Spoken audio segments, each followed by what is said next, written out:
Shabbat Shalom, nós estamos aqui, a congregação Moreshet Yeshua, Salvador, Bahia. Hoje, Shabbat 14 de Aviv, 14 de Nissan, é um Shabbat importantíssimo, Shabbat Hagadol, ou o grande Shabbat, é o Shabbat que antecede a festa de Pessa. Dentro da cultura judaica, dentro da cultura bíblica, Pessa, ou Páscoa, é hoje, começa hoje ao pôr do sol, na tardinha de hoje, e nesta noite que virá é a noite de Pessa, que também é o primeiro dia da festa dos pães asmos, 7 dias do qual não se come nenhum alimento fermentado. Isso é, pelo menos, o preceito básico da festa de Matzot, de pães asmos, não se comer pão com fermento, comida com fermento. Então é uma data muito especial, 14 de Aviv ou 14 de Nissan, a Parashá especial de hoje, ou melhor, a Haftarah especial de hoje, por ser Shabbat Hagadol, foi Malaquias, capítulo 3. A Parashá Tzav, que quer dizer ordena, a segunda Parashá do livro de Vaikra, Levítico, que nós vamos abordar um pouquinho agora. E a porção da Brit Hadashah, segundo o rito da Sinagoga Har Zion, lá de Belo Horizonte, é Marcos, capítulo 13, do versículo 1 ao 37. Inclusive, tem um trecho bem interessante que, se o Eterno permitir nos der tempo, eu vou abordar no final aqui, um pouquinho sobre algo que Yeshua diz nessa porção da Brit Hadashah, ou do Novo Testamento. É uma chave para entender melhor uma questão muito complexa, muito difundida hoje em dia, mas que Yeshua dá uma dica ali que é muito séria, muito diferente do que se imagina. Parece que Yeshua falou numa língua que ninguém entendeu, porque hoje eu vejo algo totalmente inverso do que Yeshua cita, uma passagemzinha de algo que Yeshua cita nessa porção, mas nós vamos abordar no final, se Adonai permitir. Então, irmãos, que o Eterno nos abençoe. Vamos orar. Adonai, em nome de Yeshua, ajuda-nos. Abre os nossos olhos, abre os olhos do nosso entendimento, para que possamos compreender um pouco mais a Tua palavra. A Torá, a instrução divina, a lei de Adonai, na verdade, ela só tem um objetivo: qualificar o homem para a vida eterna, ensinar o homem como viver uma vida justa. A Torá foi dada para vivermos aqui nesse mundo, para nos preparar para o mundo vindouro, para o Olam Rabá. Então, Adonai, ajuda-nos a entender da melhor maneira possível o que Tu espera do ser humano, o que Tu espera de nós. Se há algo em nós que precisa ser mudado, ajuda-nos a enxergar e a corrigir enquanto há tempo. E para isso, nós buscamos na fonte, a fonte é a Tua palavra, para que possamos encontrar a maneira certa de viver nesse mundo. Ajuda-nos, Adonai. Socorre-nos e seremos socorridos. Seja conosco, abre os nossos olhos, nós te pedimos em nome de Yeshua. Se porventura eu disser algo, falar aqui, ensinar algo que esteja em desacordo com a verdade, que seja esquecido por quem irá me ouvir, para que somente a verdade possa florescer nos corações de todos que estão nos acompanhando. Eu te peço, em nome de Yeshua HaMashiach. Amém. Amém. Como eu já disse, Parashá Tzav ordena, Vaikra, Levítico, capítulo 6, a partir do versículo 8 até o capítulo 8, versículo 36. Essa é a 25ª porção da Torá, da lei, chamada Lei de Moisés. Irmãos, como não dá para a gente abordar tudo, e o livro de Vaikra, o livro de Levítico, do começo lá, desde o primeiro capítulo, até por volta aí do capítulo 16, é muito complexo, porque só aborda a questão dos sacrifícios, do serviço do Mishkan, do serviço do tabernáculo, que era feito pela família de Arão. E é algo muito complexo, porque é algo muito detalhado, tudo nos mínimos detalhes, muito complexo. Mas mesmo, né, diante dessa complexidade toda, nós temos que tirar algo de prático, para que possamos aplicar na nossa vida prática. O que significa esses detalhes todos? Por que Adonai deu ali uma coisa tão sistematizada, tão detalhada, tão minuciosa? Tudo tem um porquê. Mas primeiro eu quero fazer um resumo do que essa 25ª Parashá Tzav, aborda, né? Ela começa falando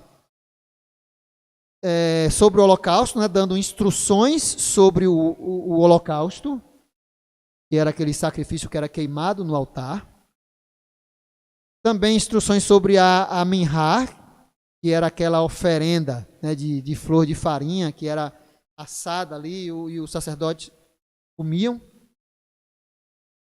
Era como se fosse uma oferta complementar. A oferta para a consagração dos Kohanim. Kohanim é plural de sacerdote, né? Kohen, singular, Kohanim, plural, sacerdote ou sacerdotes.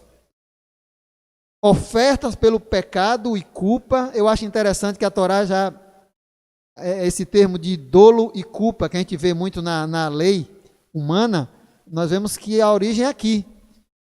Pecado e culpa, ou seja, dolo e culpa, algo que é intencional e algo que é sem intenção. Existe uma diferença muito grande nisso. Oferta de paz e louvor, proibição de comer gordura e sangue, as porções dos Kohanim, dos sacerdotes, que essa Parashá também sai detalhando tudo, né? Todas as minúcias ali daquele serviço. E, por fim, ela começa a falar da consagração propriamente dita de Arão e seus filhos. Nós vemos aqui que, no final dessa porção, Adonai começa a dar a Moisés instruções de como consagrar os sacerdotes. E aí, quando termina a porção, que começa a próxima porção, que é da semana que vem, que é a Shemini, 8º, aí começa de fato, no 8º dia, por isso que o nome da próxima porção é Shemini, começa de fato a consagração dos sacerdotes. Nessa Parashá está sendo preparado tudo, eles ficam ali, né, fazendo todos os detalhes ali da consagração, para no 8º dia, de fato, ocorrer a consagração diante de todo o povo, para que eles pudessem ser investidos de autoridade, do povo respeitasse. Por isso que tinha que ser feito diante de todo o povo. Uma coisa interessante é que, quando Adonai mandava ungir um rei, era diante do povo. Quando mandava ungir o sacerdote, era diante do povo. Quando Adonai mandou Moisés ungir Yehoshua, Josué, como seu substituto, foi diante de todo o povo. Para quê? Para que o povo veja que aquela pessoa está sendo dada autoridade e o povo obedeça e respeite. Porque senão, se for uma coisa escondida, não vai adiantar. Tem que ser à vista de todos para que o povo respeite. Por isso que tem que existir um ritual, um ato de consagração para que haja respeito por parte do povo. Mas, mensagem da Parashá. O que eu estou tentando extrair dessa Parashá de algo que nós possamos utilizar no nosso dia a dia.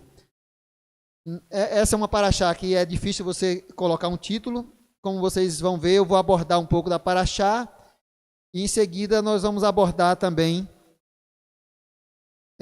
a Brit Hadashá, pegando alguns pontos específicos para o nosso crescimento. Os sacrifícios ocorriam, lógico, no Mishkan. Até o Mishkan ser levantado, o povo de Israel oferecia sacrifício onde lhe entendia, onde parava em algum lugar que eles achavam interessante, montava ali um altar e oferecia um sacrifício a Adonai. Assim fez Abraão, assim fez Isaac, assim fez Jacó. Mas quando chega o momento que o Eterno levanta o Mishkan, aí ele determina, olha, vai ser agora aqui, no Mishkan. O Mishkan ficou durante um tempo em Shiló, depois foi para Jerusalém, mas o sacrifício era no Mishkan, no tabernáculo. Tabernáculo, que era também chamado de tenda do encontro. Gente, aqui as coisas começam a ficar interessantes. A tenda do encontro, a tenda da reunião. Por que o Mishkan era chamado de tenda da reunião? Olha só. O Mishkan, que é a palavra hebraica para o que a gente chama de tabernáculo, ou a tenda da reunião, tinha a função de aproximar as pessoas umas das outras e de Elohim. Era o lugar do encontro, ou seja, nós aqui temos um lugar de encontro. Quando está tudo normal, nós nos encontramos aqui. Hoje, se não fosse essa situação que nós estamos vivendo, logo mais à noite, nós teríamos aqui o Seder de Pessa. Estaria isso aqui, como eu estava olhando ontem as fotos da última vez que celebramos Pessa aqui, deu saudade. Coisa linda, aquela mesa, 2 filas de mesas aqui, cheia de gente, uma coisa maravilhosa. Aqui é a nossa tenda de reunião. Esse lugar nos aproxima.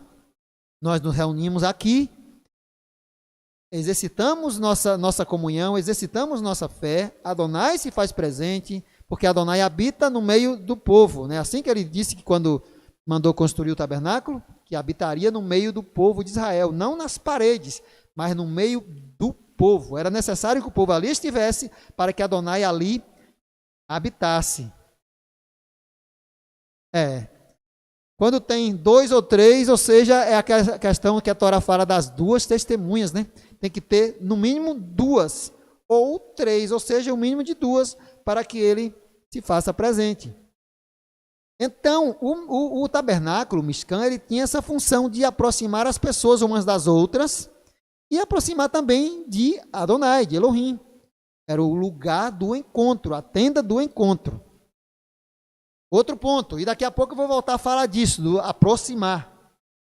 O fogo do altar, segundo Levítico, capítulo 6, essa paraxá que nós estamos estudando, capítulo 6, versículo 13, o fogo do altar não deveria se apagar. Aquele lugar teria que estar em constante conexão ou dedicação com Adonai. Nessa paraxá, como eu falei, capítulo 6, versículo 13, diz que o fogo deveria permanecer aceso toda a noite e de manhã, para o serviço diário da manhã, lembra que tinha o serviço contínuo da manhã e da tarde. Aí o fogo era reaceso, ou reacendido, nem sei qual é a palavra mais correta aqui. Arão tirava as cinzas e colocava a lenha novamente sobre o altar e com as brasas do dia anterior, Arão reacendia o fogo para o dia seguinte. Os dois estão corretos? Zanada está aqui dizendo que os 2 termos estão corretos.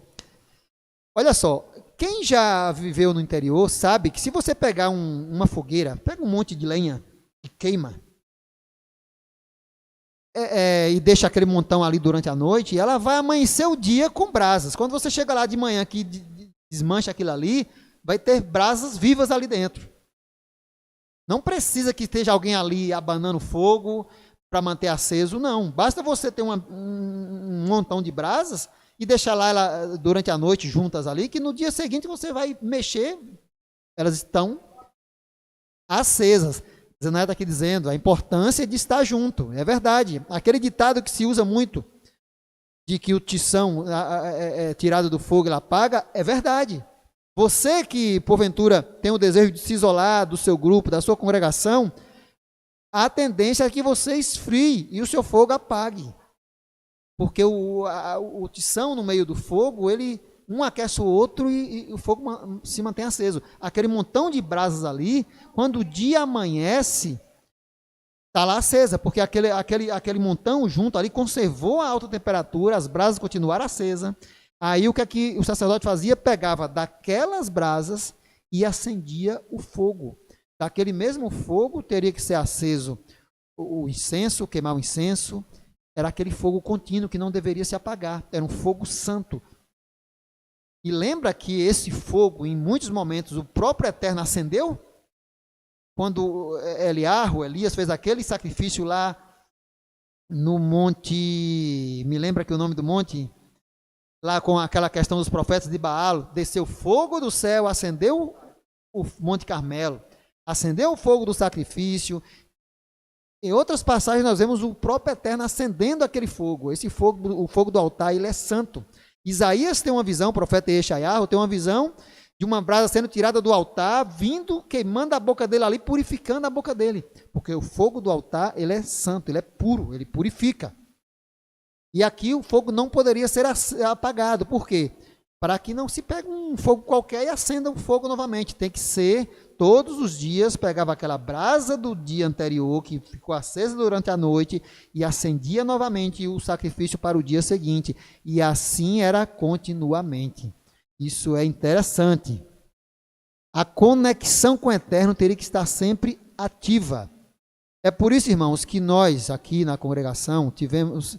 Quando começou esse período de restrições, desde o ano passado, nós achamos por bem, com todas as dificuldades que temos, manter essa chama acesa, de estar aqui, independentemente da quantidade de pessoas que nos assistam, independentemente da quantidade de pessoas que nos acompanhem, nós estamos sempre buscando, nem que seja algo breve, ter um meio de contato com vocês, ter um meio de contato com os nossos irmãos, para que essa chama continue acesa. Nós precisamos uns dos outros. Congregação não são as paredes. Essa casa aqui é apenas um lugar que nos abriga. A congregação somos nós. Eu, você, cada um de nós é que forma a congregação. E nós precisamos uns dos outros. Adonai não precisa de nós, gente. Eu sempre falo isso. Adonai não precisa do nosso culto. Adonai não precisa das nossas orações, dos nossos louvores. Ele não precisa de nada. Se você se voltar, se nós nos voltarmos contra ele, deixarmos de orar, deixarmos de louvá-lo, deixarmos de prestar culto, deixarmos de andar em justiça, você acha que ele vai mudar? Ele vai continuar sendo o mesmo, ele vai continuar sendo poderoso, ele vai continuar sendo justo, sendo o rei de todas as coisas. Nós é que iremos sofrer as consequências. Então, em última instância, ele não precisa de nós, nós é que precisamos dele. Ele pede para que façamos isso para o nosso próprio bem, porque ele não tem prazer no sofrimento humano. Ele não tem prazer na morte do ímpio, como ele mesmo diz. Ele não tem prazer na morte do ímpio. Ele quer que o ímpio se arrependa e volte-se para ele. Então, irmãos, quando nós buscamos nos manter acesos, ligados uns aos outros, nós não estamos fazendo bem nenhum a Adonai, não. Estamos fazendo bem primeiramente a nós mesmos, porque nós é que precisamos dele. Ponha isso em sua cabeça. Nós é que precisamos dele. Ele não precisa de nós. Ele faz por onde nós nos aproximemos dele, porque ele é misericordioso, ele quer o nosso bem. Mas ele não precisa de nós. Ele é o que é, independentemente do que nós façamos, cremos ou não. A palavra traduzida, está aí no rodapé da sua tela, a palavra traduzida como sacrifício, que é a palavra, né, que mais aparece nesse texto, nesse livro, a palavra traduzida como sacrifício é korban. E o interessante, lembra que eu falei lá, logo aqui no primeiro tópico, é que o Mishkan tinha o objetivo de aproximar as pessoas umas das outras e de Adonai. E o interessante é que a palavra korban, que é traduzida como sacrifício, ela tem exatamente o significado de aproximar. Olha só que coisa interessante. O korban, o sacrifício, ele tinha esse objetivo de aproximar as pessoas de Adonai. Porque quando a pessoa peca, o que é que ela faz? Automaticamente ela dá um passo atrás. Ela se afasta do Criador. A pessoa, quando está em pecado, ela tem vergonha do Criador. Ela dá um passo atrás. Aí vai chegando um momento que acontece o quê? Você já deve ter observado quando alguém que andou nos caminhos do Eterno desvia, deixa de segui-lo e começa a viver uma vida pregressa. O que é que acontece? Nos primeiros momentos, ela, enquanto ainda há um pouco de santidade ali, ela tem vergonha. E aquilo vai se repetindo, aquele pecado vai se repetindo, chega uma hora que ela não tem mais vergonha. A mente dela já fica cauterizada, ela não tem mais vergonha e ela deixa de lado. Ou seja, por que ela não tem mais vergonha? Porque o Eterno já se afastou completamente dela. A aproximação, como acontecia no Éden, ele chegar e falar com Eva, falar ali com Adão, e eles sentirem vergonha e se cobrirem, essa aproximação não há mais. Por isso que não há vergonha. Adão e Eva, quando estavam no Éden, enquanto eles estavam ali sozinhos, o texto diz que eles estavam nus e não sentiam vergonha. Mas quando o Eterno veio falar com eles, quando o Senhor veio falar com eles, eles aí sentiram vergonha e se cobriram. Não é interessante isso? Então, é nesse momento que a pessoa sente vergonha. Quando o Eterno não está perto, já se afastou, a pessoa não sente mais vergonha. Aí o que é que acontece? Tudo passa a ser normal. Quando a gente está, às vezes a gente está numa brincadeira, acontece isso constantemente. Aconteceu comigo essa noite, por exemplo, está conversando com um colega, e aí na brincadeira você acaba falando uma frase que você não deveria falar. E aí na hora vem aquele estalo dentro de você, opa, essa frase não deveria estar na minha boca. Principalmente numa noite de Shabat. É uma noite que você está santificando a sua vida ao Eterno. Na hora veio aquele estalo, opa, essa frase, essa brincadeira eu não deveria fazer. Aí, logo pedi perdão eterno. Não deveria falar isso em noite de Shabat. Então, isso mostra que dentro de nós há uma centelha de santidade, há um elo com o Eterno, que quando a gente faz algo errado, logo aquilo nos chama atenção, aquilo incomoda. Mas quando a pessoa já está afastada, o Eterno já se afastou completamente, essa vergonha não existe. Você não está nem aí. É por isso que tem pessoas que, eu conheço pessoas que quando comete adultério, quando comete prostituição, ela sai contando aquilo como vantagem. Entre os amigos, entre os colegas, conta como vantagem, como sendo algo grandioso. E nós já fizemos isso. Eu no passado também chegava entre os meus amigos, eu achava que aquilo engrandecia. Contar vantagem de coisas que é pecado, e você acha que aquilo é bonito, está se engrandecendo perante seus amigos, porque você não tem vergonha. Porque dentro de você, o Espírito Eterno não está ali presente a ponto de você sentir vergonha. Quando você se envergonha, quando você se incomoda com aquilo, é porque o Espírito Eterno está ali e você se envergonha. Então, isso é bom. Quando você faz algo errado, quando você fala algo que não deve e aquilo lhe incomoda e você fica se sentindo mal, é um sinal de que a centelha está viva. O Espírito de Adonai está vivo ali em você. Isso é um bom sinal e você deve manter-se dessa forma, não permitindo que o mal deixe de fazer vergonha. Você tem que realmente sentir vergonha do que é errado. Então, irmãos, Corban, sacrifício, tem esse sentido de aproximar o homem de Adonai. É o homem que tem que dar esse passo. Vamos continuar. Os animais tinham que ser do próprio rebanho. Olha que coisa interessante. Nós vemos nesse livro de Levítico, de Vaikra, que os animais sacrificados tinham que ser do próprio rebanho. Eu creio que é por isso que Yeshua chega ali no templo e quando vê aquele comércio, pessoas vindo de longe e comprando ali o que queria, o que precisava, pomba, animal, comprando aquele comércio todo ali, Yeshua chega, se irrita e sai derrubando tudo, porque Yeshua estava vendo que ali já não fazia mais nenhum sentido. A pessoa teria que pegar o animal do seu próprio rebanho, a não ser que a pessoa não tivesse rebanho, lógico, ela ia ter que comprar. Mas aqueles que tinham animal, que criavam bois, ovelhas, tinham que pegar do seu próprio rebanho. Por quê? Quando você cria um animal, você toma amor por ele. E era justamente aquele animal inocente por quem você desenvolveu afeto que teria que ser sacrificado, exatamente para doer na consciência do ofertante. Gente, qualquer pessoa que cria animais e que essa pessoa seja normal, ela desenvolve afeto por esses animais. Se você que me ouve, você cria animal, seja ele qual for, e você não tem o mínimo de afeto por ele, nada, pode ter certeza que há algo errado com você. Você precisa olhar para dentro de si e ver que precisa mudar em alguma coisa, porque não é normal você criar animais e não sentir, não pegar afeto por ele.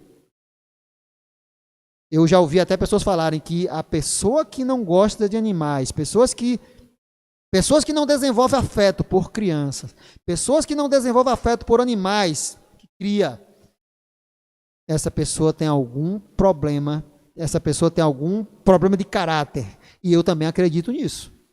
Se você não consegue amar criança, se você não consegue sentir afeto por animais que você cria, você não vai sentir afeto por nada. Seu caráter tem problema, você precisa corrigir, você precisa pedir ao Criador misericórdia, me ajuda. Isso não quer dizer que a pessoa, então a pessoa que cria gado, ovelha, não pode vender. É diferente, a pessoa vende, mas vende com o coração doendo. Né? Porque você não vai, o criador de gado, por exemplo, ele não vai pegar lá milhares e milhares e deixar tudo ali e chega uma hora que não tem condição, ele vai ter que vender. Mas dói na consciência. E Lorisval está dizendo aqui que era o melhor que você tinha que dar em oferta. E realmente, era o melhor do seu rebanho, sem defeito, aquele animal puro que você tinha que dar em oferta, porque você desenvolveu afeto por ele. E é esse que você teria que levar para doer na sua consciência. Gente, o que é que isso... Eu vou rapidinho, deixa eu só fechar esse comentário. Por que é que era dessa forma? Isso eu creio que Adonai faz dessa forma para que o ser humano entenda o quão grave é o pecado. O quão terrível é o pecado na vida do ser humano. Alguém pode me ouvir agora e dizer, já estou cansado de ouvir isso. Você pode dizer isso porque você está bem de saúde. Mas na hora que você se vê diante da morte, na hora que você vê seu pai, sua mãe, seu filho à beira da morte, aí você vê o quanto a morte é terrível. As pessoas só sabem de fato o quanto a morte é algo doloroso e ruim quando está diante dela. E a morte entrou em nossa vida, nós sofremos tanto com a morte por causa exatamente do pecado que houve lá no princípio. E a Adonai traz toda essa questão dos sacrifícios para que o homem entenda o quão grave é o pecado, porque o pecado gera morte. E aí, diante dos sacrifícios, o homem refletia, eu estou vivo porque um animal inocente está morrendo em meu lugar. Ou seja, tem uma didática nisso muito profunda. É por isso que teria que doer na consciência, para que o homem saiba que a morte entrou, nós pagamos esse preço, sofremos tanto com a morte, por causa do pecado.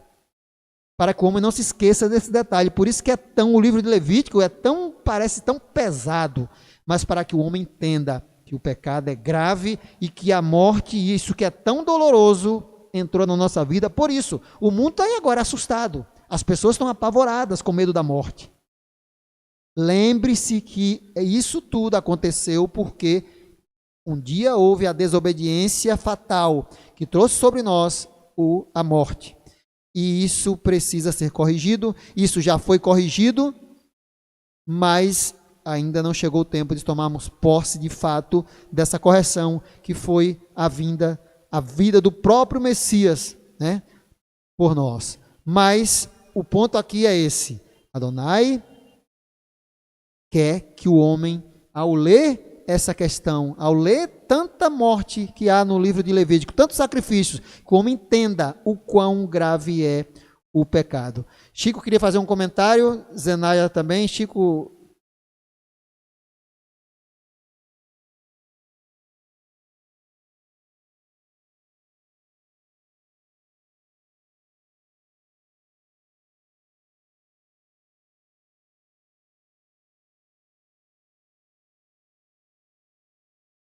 Chico está aqui dizendo que o homem benigno, ele cuida das plantas e dos animais. Provérbios, né? O livro de Provérbios, não me lembro qual é o capítulo e versículo, mas realmente tem isso no livro de Provérbios. Ou seja, nós temos que desenvolver amor pelas coisas. Se você não cuida dos animais que você cria, você não tem zelo pelos seus bens, por aquilo que foi dado para você usar. Tem gente que pega, é interessante, eu já vi muito isso. Tem pessoas que compram uma geladeira nova, por exemplo. 2, 3 anos a geladeira já está toda podre, toda acabada. Eu não sei como uma pessoa consegue, em 2, 3 anos, fazer com que um eletrodoméstico tão resistente como é uma geladeira, em 2, 3 anos já está toda podre, toda acabada. É incrível, mas a gente vê, eu já vi isso. Você olha assim e não entende como é que essa pessoa consegue, em 2, 3 anos, pegar um equipamento tão resistente e destruir. Enferrujar toda, deixar acabado. Não dá para entender. Ou seja, pessoas que não têm zelo pelas coisas. Aí alguém pode dizer, não, isso aí é porque ela não tem apego com os bens materiais. Será que é isso mesmo? Apego é uma coisa, falta de zelo é outra, porque o Eterno manda que sejamos zelosos. As coisas que nos é dada para usar, nós temos que ter zelo por ela, porque aquilo não é exatamente nosso, aquilo está ao nosso poder para o nosso uso, e nós temos que cuidar daquilo. Imagine algo que tem vida, os animais. Temos que desenvolver amor. Zena, queria fazer algum comentário?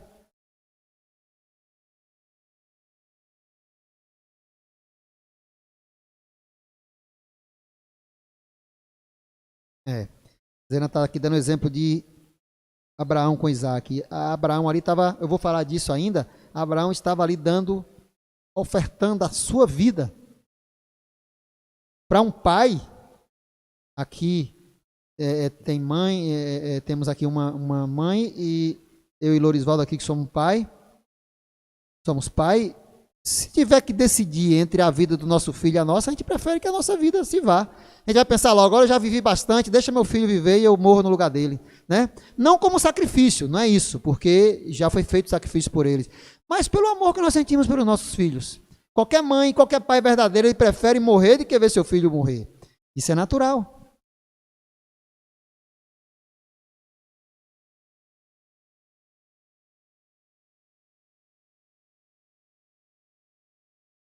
Pois é.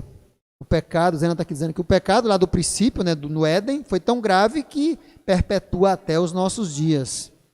É por isso, gente, tantas pessoas têm dificuldade de entender, mas o sacrifício de Yeshua é algo diferenciado, porque Yeshua, ele era semelhante a Adão. É por isso que Yeshua teve que nascer de uma virgem, que muita gente não acredita, não concorda com isso, acha que aquele texto é corrompido. Gente, se aquele texto é corrompido, então a Brit Hadashah perde o sentido. Porque o que eu considero mais profundo ali é exatamente o fato de Yeshua ter nascido de uma mulher virgem, para que ele seja elevado ao mesmo status de Adão, quando foi criado lá no Éden, sem intervenção de uma relação entre homem e mulher. Isso torna Yeshua semelhante a Adão, antes de pecar. Isso dá a Yeshua a condição de devolver de volta o status que o ser humano tinha antes do pecado. Você já parou para pensar nisso? Yeshua dá ao ser humano de volta o status que tinha antes de pecar. Porque assim como Adão nasceu sem o sêmen masculino, sem a relação entre homem e mulher, Yeshua também veio e nasceu sem uma relação entre homem e mulher, semelhante a Adão. Por isso que Paulo, o apóstolo Paulo, chama Yeshua de o segundo Adão, porque ele é semelhante a Adão. Ele não merecia passar, ele não precisava passar pela morte, ele não estava sujeito à morte porque ele não pecou, ele era ainda imortal, igual Adão era antes de pecar, só que ele se deu à morte. E aí que está o grande trunfo, ele se deu à morte. A morte tirou a vida de alguém que não estava sujeito à morte, porque ele deu.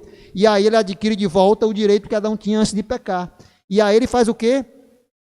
Concede a quem ele julgar justo esse direito. Por isso que Yeshua é tão importante para nós. Por isso que você precisa de Yeshua, nós precisamos de Yeshua, porque sacrifício nenhum devolve ao homem esse direito que o homem tinha antes de pecar, que era o direito a comer a árvore da vida e viver eternamente. Por isso que nós não abrimos mão de Yeshua.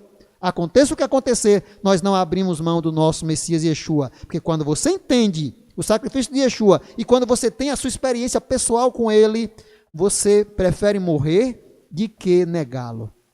Isso é fundamental para a sua vida. Gênesis, capítulo 4, versículo 3 e 4. E aconteceu ao cabo de dias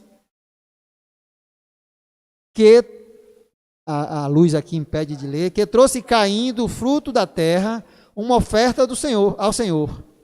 E Abel trouxe dos primogênitos das suas ovelhas e a sua gordura, e atentou Adonai para Abel e não para a oferta de Caim. Ou seja, gente, muito fácil você pegar grãos, frutos, vegetais e oferecer para alguém. Aquilo não tem vida propriamente dita, sentimento, não tem. Mas o animal tem sentimento. Tem vida, tem sentimento, corre sangue na veia dele. É diferente. Foi isso que tinha valor emocional para Abel, foi isso que ele deu.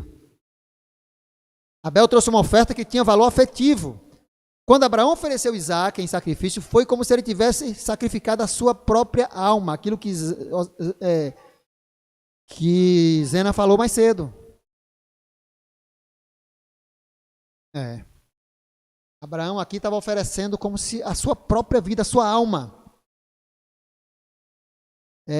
Eu acho que dói mais ao pai ver o filho morrer do que ele próprio.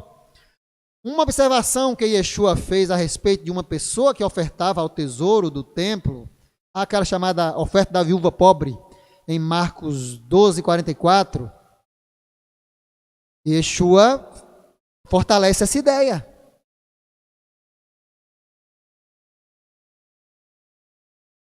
Vaikra, Levítico, aqui o terceiro ponto, ensina que o que mais importa do sacrifício são as intenções do doador e o resultado gerado na sua consciência. Obrigado, Loures. Sem isso aqui ficaria sem sentido que eu estou falando de Yeshua. Yeshua, ao falar da oferta da viúva pobre, está falando exatamente isso. O que está valendo é a intenção. A intenção daquela mulher, o quê? Ela estava dando o seu coração, porque era tudo que ela tinha. Mas quem está dando o que sobra, não faz muita diferença. O sentido aqui é o mesmo. Deixa eu ver se dá tempo ainda a comentar. Acho que dá. Haftará de hoje. Hoje, por ser Shabat e Hagadola, a Haftará foi especial, como nós lemos em Malaquias capítulo 3. Mas eu vou abordar rapidamente aqui a Haftará, que seria, se fosse um Shabat normal, seria de Jeremias e Irmearro, capítulo 7, versículo 21. Que parece contradizer tudo que essa paraxá fala sobre sacrifícios. Jeremias 7,21 diz: assim diz o Senhor dos Exércitos, o Deus de Israel. Deixa eu ler aqui, que ali o reflexo da luz dificulta a leitura, eu vou ler aqui no papel. Assim diz o Senhor dos Exércitos, o Deus de Israel: ajuntai os vossos holocaustos aos vossos sacrifícios e comei carne, porque nunca falei a vossos pais no dia em que os tirei da terra do Egito, nem lhes ordenei coisa alguma acerca de holocaustos e sacrifícios. Agora, parece contradizer tudo, né? A Torá é clara, Adonai falou sim de sacrifício e de holocausto, e aqui parece dizer que não. Mas vamos à observação. Esse texto parece contrariar a paraxá em questão de toda a Torá. Porém, fazendo as devidas correlações, vemos que não é bem assim. Vamos continuar. Jeremias, capítulo 7, versículo 30. Porque os filhos de Judá fizeram o que era mal aos meus olhos, diz o Senhor. Puseram as suas abominações na casa, olha só, puseram as suas abominações na casa que chama pelo meu nome, para contaminá-la. E edificaram os altos de Tofete, que está no vale do filho de Rinom, para queimarem no fogo a seus filhos e as suas filhas. Ou seja, eles estavam fazendo os filhos de holocausto. Os filhos aqui estavam sendo entregues em holocausto. O que nunca ordenei, olha a mesma frase lá. O que nunca ordenei-lhes, nem me subiu ao coração. Eu creio que aqui está a explicação para o que o Adonai está falando. Ele não está contradizendo aquilo que ele mesmo deu. Ele está contradizendo essa corrupção que entrou dentro do... Estou sendo redundante. Entrou no culto. O povo oferecendo aqui, em alguns momentos, os próprios filhos em holocausto. Esse tipo de holocausto Adonai nunca pediu, nunca desceu ao coração dele. Novamente, Jeremias capítulo 19, versículo 4. Porquanto me deixaram e profanaram este lugar, e nele queimaram incenso a outros deuses, que nunca conheceram nem eles, nem seus pais, nem os reis de Judá, e encheram este lugar de sangue de inocentes. Olha só. Porque edificaram os altos de Baal, para queimarem seus filhos no fogo. Olha, gente, é o holocausto dos seus próprios filhos. Para queimarem seus filhos no fogo em holocausto a Baal. O próprio texto está dizendo, em holocausto a Baal. E, de novo, aquilo que o primeiro texto que nós lemos falou. O que nunca lhes ordenei, nem falei, nem me veio ao pensamento. Eu creio que aqui está a resposta para esse primeiro texto aqui de Jeremias 7, 21. Adonai não está contrariando aquilo que ele mesmo deu. Ele está contrariando a corrupção que entrou, algo que ele nunca pediu, algo que ele nunca ordenou, esse tipo de holocausto. Porque o holocausto, da forma correta, dentro do Mishkan, executado pelo sacerdote, quando o povo cometesse pecado, o animal do próprio rebanho, isso ele ordenou. Mas quando houvesse necessidade. Fora disso, quando fosse oferta de louvor, sacrifício de paz, tudo teria que ser voluntário, pela própria vontade do ofertante. Ele não deveria ser constrangido àquilo. Mas Adonai falou de sacrifício sim. Então aqui fica claro, gente, não é contradição.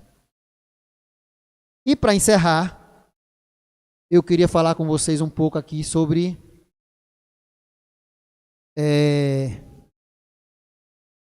a Brit Hadashah. Mas antes, vamos ler o que diz Bereshit, Gênesis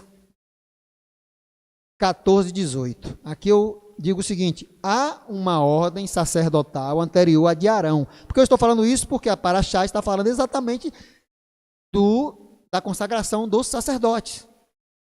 No entanto, nós vemos em Gênesis, Bereshit, capítulo 14, versículo 18, que há uma ordem sacerdotal anterior à ordem de Arão. E Melquisedeque, rei de Salém, trouxe pão e vinho, e era sacerdote, e era este sacerdote do Deus Altíssimo. A palavra em hebraico aí, a frase em hebraico é exatamente essa. Correm le-el Elion. Correm para Adonai, ou correm de Adonai. Corre do Elohim Altíssimo. Ou seja, a palavra é correm. É a mesma palavra que é usada para Arão. Correm. É traduzido como sacerdote. Ou seja, Melquisedeque era sacerdote do Deus Altíssimo, de Adonai. Uma ordem anterior à de Arão. E não podemos fechar os olhos para isso. Está aí escrito. Aí, sabendo que Shem, né, Melquisedeque é identificado na história judaica como sendo Shem, ou Sem, o filho de Noé. Inclusive, Rashi fala disso, Targum fala disso. Sabendo que Shem viveu 500 anos, a própria Torá, né, Gênesis 11:11, diz que Shem, né, Sem viveu 500 anos. Fica muito provável que essa tese esteja correta, essa tese judaica, na cultura judaica, esteja correta, porque Sem viveu 500 anos. Contando as idades em Gênesis capítulo 11, eu falo isso é uma contagem que eu fiz, eu posso ter errado, mas contando eu cheguei a um número aproximado de 475 anos para Shem, quando esteve com Abraão. Eu fiz uma contagem ali, tentei pegar os dados e provavelmente quando houve aquele encontro de Sem, de Shem e Abraão, ou melhor, de Melquisedeque, se for Shem de fato, e Abraão, nesse texto de Gênesis 14, 18, ele tinha aproximadamente 475 anos, ou seja, está dentro da lógica do texto. Então, muito provavelmente essa tese judaica está correta. E ele era o quê? Era um representante da linhagem santa, que carrega a semente santa. Shem, Sem, o filho de Noé. Ou seja, um representante do Eterno, Correm. Interessante isso, irmãos, muito profundo isso. E aí, o livro de Hebreus, capítulo 7, destaca Yeshua como herdeiro dessa ordem de Melquisedeque. Ou seja, algo muito coerente. E, de fato, o Salmo 104 fortalece essa ideia. Quando nós lemos Salmo 110, aqui eu errei. Salmo 110, versículo 4. O Salmo 110, versículo 4 fala: jurou o Senhor ao meu Senhor. Quando você vai para o original hebraico, jurou Adonai, ali está o tetagrama, jurou Yud, Rei, Vav, Rei, né, o tetagrama, a Adoni, ao meu Senhor. Você vê que é diferente. São pessoas diferentes. Jurou o Criador, Yud, Rei, Vav, Rei, é o que aparece no Salmo 110, a Adoni, ao meu Senhor. Tu és sacerdote eterno segundo a ordem de Melquisedeque. Irmãos, o salmo aqui está dizendo que Adonai jurou a esse Senhor, a alguém que é Senhor, que ele seria sacerdote eterno segundo a ordem de Melquisedeque. Só que no começo, o salmo começa declarando de quem ele mesmo está falando. O salmo, no primeiro versículo, está dizendo de quem ele vai falar no versículo 4. Salmo 110, 1 diz: disse o Senhor ao meu Senhor, aquilo que eu estava falando. Aqui jurou o Senhor e não... Eu estava, gente, inverti, perdão, mas o versículo 4 diz: jurou o Senhor e não se arrependerá. Tu és sacerdote eterno segundo a ordem de Melquisedeque. Ou seja, jurou o Senhor. Aí no versículo 1 do Salmo 110, ele está dizendo de quem, ele já começa explicando de quem ele vai falar no versículo seguinte, no versículo 4. Disse o Senhor ao meu Senhor: tu és, assenta-te à minha direita até que eu ponha os teus inimigos por escabelo dos teus pés. O próprio Salmo aqui, ele está explicando de quem ele vai falar a seguida. Ou seja, Yeshua vem e usa isso quando confronta aqueles fariseus ali que estavam questionando ele. Ele fala: de quem Davi está falando? De quem Davi está chamando aqui de Senhor? Ou seja, Davi tinha alguém que chamava de Senhor. E aí fica claro que é o Messias. Então, gente, isso é interessante.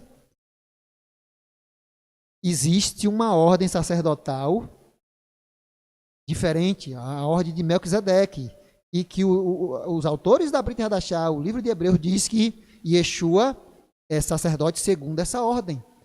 E você não pode fechar os olhos para isso. Está escrito.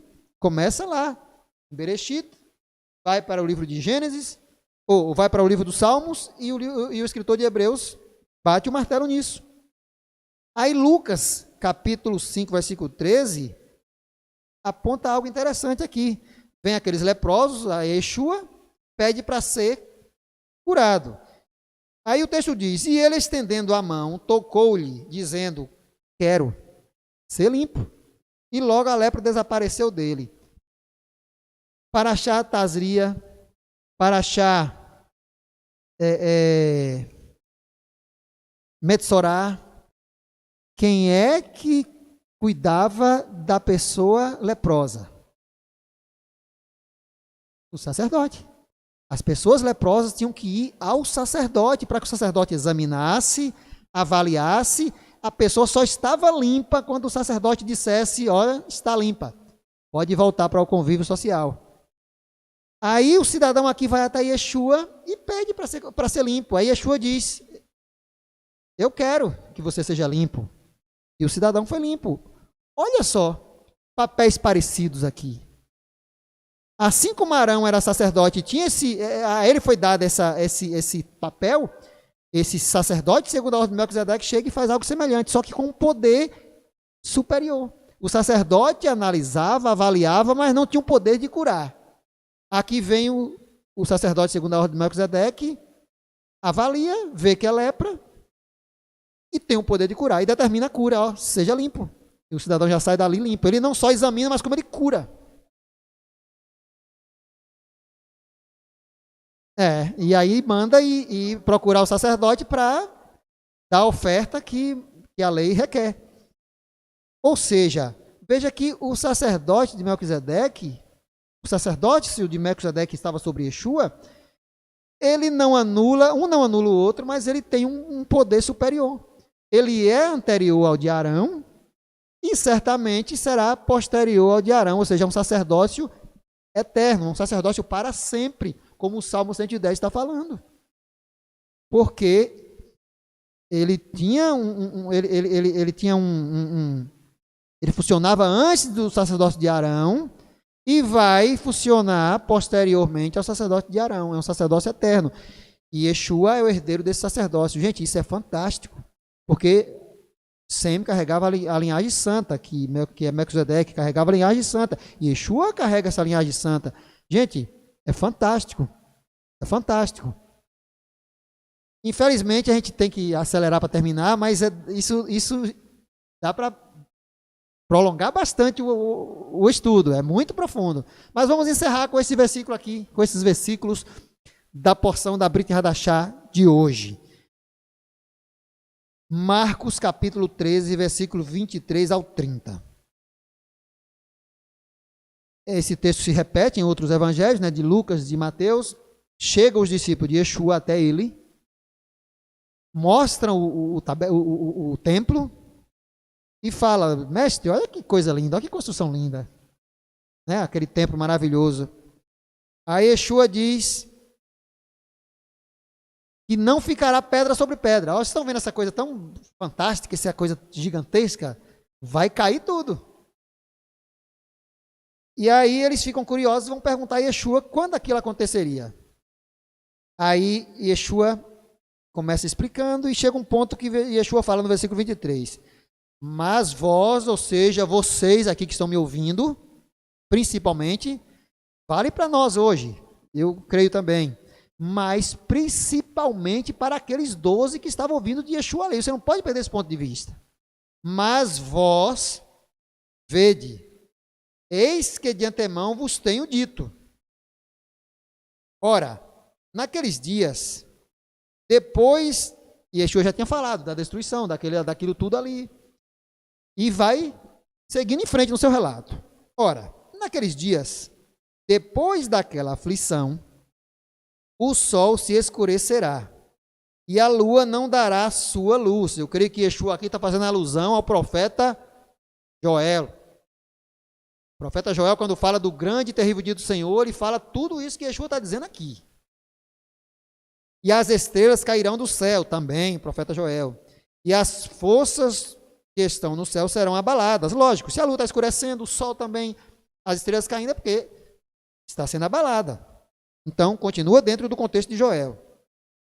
E então verão vir o Filho do Homem nas nuvens, com grande poder e glória. A gente tem uma tendência a só olhar para isso aqui com o retorno de Yeshua no finalzinho dos tempos, quando ele retornar. Mas, no final, eu vou mostrar que isso aqui cabe interpretação além disso. E ele enviará seus anjos e ajuntará os seus escolhidos, desde os 4 ventos, da extremidade da terra até a extremidade do céu.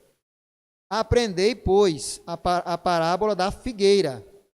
Quando já os seus ramos tornaram tenros e brotam folhas, bem sabeis que está próximo o verão. Assim também vós, quando virdes suceder estas coisas, sabei que está perto as portas. Na verdade vos digo, preste atenção, gente, nesse versículo aqui. Na verdade vos digo que não passará esta geração sem que todas essas coisas aconteçam. Irmãos, olha só. Eu já ouvi muito a teologia, os estudiosos do assunto, eu já ouvi muito isso. E eu concordava que esta geração que Yeshua está falando era aquela geração, a geração que estiver, que essas coisas acontecerem lá no final dos tempos. Se for no ano de 2050, aquela geração. Se for no ano de 2500, dessa era, é aquela geração. Não importa quando for, mas aquela geração que vivenciar o seu retorno, vivenciar essas coisas aqui, é que não passará sem que todas essas coisas aconteçam. Será que é isso mesmo? Quando nós vamos para o texto, Yeshua está sendo bem claro, ele não está falando para as paredes, ele está falando para 12 homens que estavam ali com ele e que em diversos momentos ele deu instruções específicas para eles. Por acaso Yeshua mandou você, Chico, comprar uma espada? Yeshua mandou você, Lorisvaldo, comprar uma espada? Mandou você, Zenália? Não. Ele chegou lá e mandou os discípulos venderem não me lembro exatamente o que, as vestes, né? Vender alguns bens e comprarem espadas. Aí depois disseram, tem duas aqui, ele, basta, já está bom. E Yeshua estava falando para nós hoje ou para aqueles 12? Lógico que era para aqueles 12. E em vários outros momentos, Yeshua dá instruções bem claras, fica claro ali que era para uns 12. Muitas outras, a maioria, vale para qualquer era, mas outras muitas eram específicas para os 12. Eu creio que aqui faz mais sentido para os 12. Na verdade, vos digo que não passará esta geração, ou seja, aquela geração que estava vivendo naqueles dias. Lembra que Yeshua falou em vários momentos, vamos recapitular, que aquela geração receberia uma condenação como nenhuma outra recebeu? Vocês lembram disso? Que inclusive no juízo se levantaria a rainha de Sabá, os ninivitas, os sodomitas, para julgar aquela geração. Mas Yeshua dá várias ideias ali de que aquela geração, já naquele momento, passaria por coisas que nenhuma outra passou. E aí ele chega aqui e fala que não passará esta geração sem que todas essas coisas aconteçam. Aí quando chega em torno aí de 35, 40 anos depois, ou seja, dentro daquela geração ainda, o que é que acontece? Coisas que nunca aconteceram na história de Israel. Nunca, em toda a história de Israel, aconteceu algo que aconteceu naquela geração. Que foi o quê? A destruição completa do templo, a expulsão do povo de Israel dali, a devastação da terra de Israel, a diáspora romana que dura até hoje. Até hoje existem judeus espalhados pela face da terra por causa daquela diáspora romana que já dura 2000 anos, a maior diáspora que Israel já teve e a maior destruição que já houve na história de Israel. Se tomarmos em termos de números, né, proporcionalmente falando, nunca houve tantos mortos na terra de Israel como naquela guerra do ano 70. Quando Tito Vespasiano invadiu Jerusalém, destruiu o templo, destruiu a cidade. Então, gente, ao que tudo indica, alguém vai ficar escandalizado aqui comigo, infelizmente, o que é que eu posso fazer? Mas se a gente for coerente com o texto, for coerente com o relato dos profetas, for coerente com o que Yeshua está dizendo aqui, pode se repetir? Claro, não estou dizendo que não. Várias profecias se repetiram, como a que ele fala aqui mesmo. Da abominação da desolação no lugar santo. Isso já se repetiu no mínimo 3 vezes em Jerusalém. Então as profecias se repetem. Mas aqui o texto é claro. Yeshua está dizendo que não, versículo 30, na verdade vos digo que não passará esta geração, ou seja, aquela que estava ali presenciando ele falar, sem que todas aquelas coisas acontecessem. Ah, mas Yeshua veio sobre as nuvens dos céus? Eu creio que sim, naquele momento ali, quando o Apocalipse fala que 144 mil foram separados e alimentados, levados para o deserto, alimentados longe da vista da besta, protegidos e guardados. Eu creio que quem fez isso? Yeshua com seus anjos, que trouxeram essa proteção sobre eles. Quando o povo de Israel no Egito estava sendo protegido ali das pragas, quem protegia? Adonai enviava seus anjos para proteger o seu povo. Em todas as eras, em todos os momentos quando o povo de Israel precisou de socorro do Eterno, o que acontecia? Ele enviava anjos para proteger. Então eu creio que ali naquele momento, Yeshua estava ali. Yeshua veio com seus anjos resgatar os santos para que fossem poupados daquela terrível vingança que Yeshua mesmo fala lá em Lucas 21. A vingança é da Adonai, tempo de vingança é. Então, certamente, essas coisas todas que Yeshua está falando se cumpriram ali, naquela geração. E lógico, quando ele voltar, certamente o mundo vai estar vivendo algo parecido. Só que esse texto que nós lemos diz que nunca houve nem haverá jamais algo semelhante àquele. Quando Yeshua voltar, ele diz que o mundo vai estar semelhante aos dias de Noé. Vai estar vivendo um tempo de pecado terrível. Mas, em termos de guerra, em termos da destruição a Israel, o que dá a ideia aqui de que nunca mais haverá algo contra Israel como houve naquela época. Israel vai ser cercado, vai haver guerra, vai haver destruição ainda, mas nada que se compare ao que houve no primeiro século com a destruição romana sobre Jerusalém. É só você pegar esse versículo 30, Marcos 13, versículo 30, ler com coerência, ler tirando os óculos da teologia tradicional que você cresceu ouvindo, e você vai ver que há algo diferente a ser entendido aí. Que o Eterno nos abençoe. Eu quero aqui só deixar aquele gostinho de curiosidade para que a pessoa vá buscar e leia por si mesmo, porque nós, gente, restauração é exatamente isso. Restauração é um processo contínuo. Você que me ouve, que faz parte da restauração e acha que eu estou aqui trazendo heresia, trazendo coisas novas, lembre de uma coisa: você não pode achar que está restaurando estacionado. Já restaurei tudo, agora eu paro. Se você acha que não há mais nada para restaurar, a restauração parou para você. Restauração é um processo contínuo. A gente restaura algo e tudo que vai surgindo que é necessário restaurar, a gente continua restaurando. É um processo contínuo. Eu creio que Yeshua vai voltar e nós ainda não restauramos tudo. Então não tome isso como um absurdo. Restauração é um processo contínuo. Temos que continuar restaurando tudo aquilo que, de acordo com os textos, a gente achar que está errado.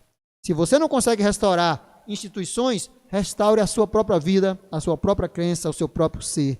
Porque Adonai não vem buscar instituições, Adonai vem buscar pessoas. E Yeshua vai ressuscitar pessoas e não instituições. Então, se o mundo ao seu redor lhe condena porque você quer corrigir algo que você sabe que está errado, prefira deixar o mundo falar e corrija, porque Adonai vem buscar pessoas e Yeshua vai ressuscitar pessoas, e a restauração é um processo contínuo.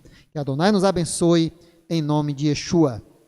Nós agora vamos encerrar, lembrando aos irmãos que hoje, às 17 horas, nós não teremos o estudo do Apocalipse, porque estaremos nos preparando para o Seder de Pessa, e após o pôr do sol já é o dia 15 de Aviv, é quando acontece de fato o Seder de Pessa, e nós estaremos, se o Eterno permitir, celebrando em família. Cada família vai celebrar, aqueles que podem, aqueles que terão condição de fazer, que acha que deve, estaremos celebrando Pessa em nossas famílias. É um momento fantástico, é um momento maravilhoso. Para mim é a festa mais importante da Torá, porque é ela que inicia o período. Sem ela não ocorrem as outras. Então a Pessa é a primeira das festas e não tem como não ser, talvez, de maior importância, porque sem ela as outras não ocorrem, e ela lembra a nossa libertação. Que Adonai nos abençoe, conceda a todos vocês ainda um Shabbat Shalom, um restante de Shabbat de paz, e Hag Pessa Sameach, feliz festa de Páscoa. Fiquem de pé e receba a bênção de Adonai.